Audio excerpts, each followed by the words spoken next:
Europe 1, bonjour, le journal des sports, Raphaël Duchemin.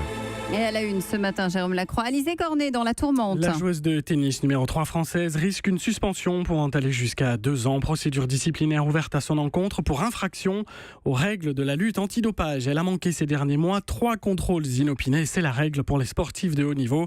Ils doivent régulièrement dire aux autorités où ils se trouvent afin de pouvoir être contrôlés.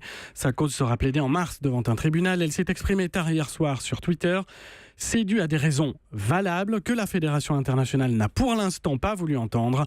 La Fédération française, elle, annonce que Alizé Cornet ne sera pas sélectionnée pour le premier rendez-vous de Fed Cup cette année. France-Belgique les 10 et 11 février. Le mot sport du jour. Invincibles, ils paraissent invincibles, les Bleus du handball, auteur pour l'heure d'un parcours plus que parfait, on peut le dire, à l'Euro en Croatie. 6e victoire en 6 rencontres hier soir à Zagreb, 30-27 contre les Croates dans une arène incandescente animée par 15 000 supporters.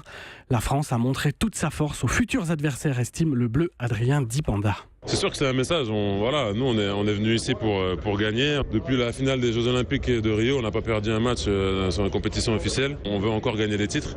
Et pour l'instant, on essaie de le faire de la plus belle des manières en engrangeant encore plus de confiance. Adrien Dipanda avec Christophe Lamar et les futurs adversaires seront les Espagnols demain 18h pour une place en finale. La seconde demi-finale verra s'affronter les Suédois et les Danois. Le foot, les Lyonnais solides qualifiés pour les 8e de finale de la Coupe de France. Victoire 3-2 à Monaco. Les Stéphanois perdent au tir au but à 3. Le PSG bat Guingamp 4-2. Et notons ce matin, Raphaël, que le futur adversaire des Parisiens en Ligue des Champions dans 3 semaines, c'est le Real Madrid, ne va décidément pas bien. Les hommes d'un Zidane, entraîneur en difficulté, ont été éliminés hier soir de leur Coupe nationale, la Coupe d'Espagne. Ils ont perdu à domicile 2-1 face aux modestes voisins de Leganés.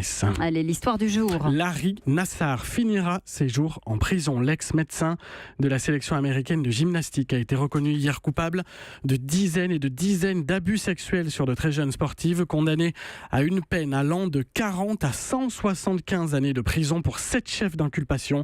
Le procès hors norme a été marqué par de nombreux témoignages bouleversants et dans la foulée du verdict, le comité olympique américain a reconnu sa part de responsabilité et présenté des excuses. 6h12 sur Europe 1, c'était le journal des sports signé Jérôme Lacroix. Europe 1.